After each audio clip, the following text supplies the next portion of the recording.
If we don't now take this as a really urgent national priority, we are all going to pay a really serious price. Obesity will crush the United States in oblivion.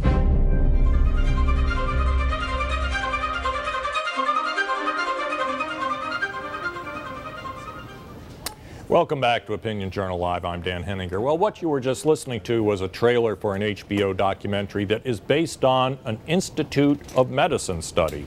The Institute of Medicine study is about obesity. And I'm joined here by editorial board member Joe Rago. Joe, the Institute of Medicine is not normally associated with the apocalypse, but we just listened to a lady who said that this problem is going to cost the survival of the United States. What exactly was the Institute talking about? Right. Well, this is one of those big prestige Institutes of Medicine report that comes to dominate elite opinion for years to come. And what they did, they looked at what is a major public health issue in the country. 2/3 of Americans are obese or overweight. It's a huge problem in kids. Type 2 diabetes used to be called adult onset diabetes until it started to show up in children. And it's a huge issue in terms of Medicare, lost productivity, and so forth. So it is something we have to address. But the import of this report is that they're saying we need government to come in. We need to regulate all kinds of consumer choices, business investment choices, and so forth. And I think that's probably going to be counterproductive. It just occurred to me, Joe, President Obama's kind of regulatory advisor guru is Cass Sunstein, very famous for the idea of regulatory reform called nudge, which is kind of giving people an incentive to move in the right direction.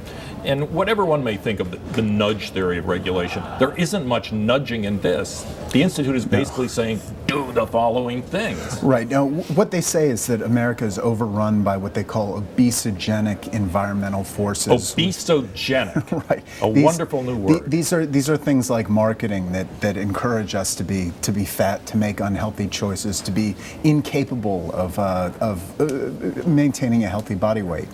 So this is things like Ronald McDonald, marketing to children, French fry warning labels, that kind of thing.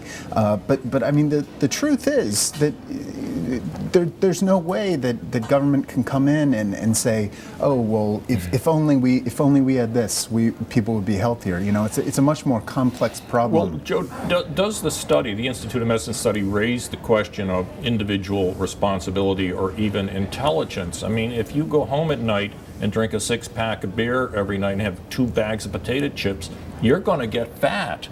Right. Now, I mean, at the most basic level, you need to expend more calories than you consume, and there's not much government can do, to say,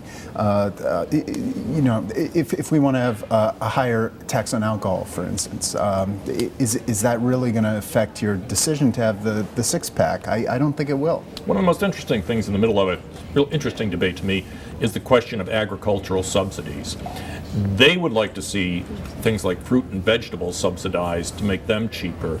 And the counter argument is, but we're already subsidizing certain products that go into fast foods cheaply to make people, able to buy them cheaply. Right. Now, this is a problem analysts have identified for a long time. We over-subsidize crops like corn, wheat. These are then transferred into low-quality calories. Whether it's vegetable oils or feed for livestock. Unhealthier choices. That tends to make fruits and vegetables artificially more expensive than they would otherwise be. But isn't the solution here to take government out and let markets clear? I think that's a much better option than coming in with the central planners and saying, oh, we just need to adjust this and suddenly everything will be fine.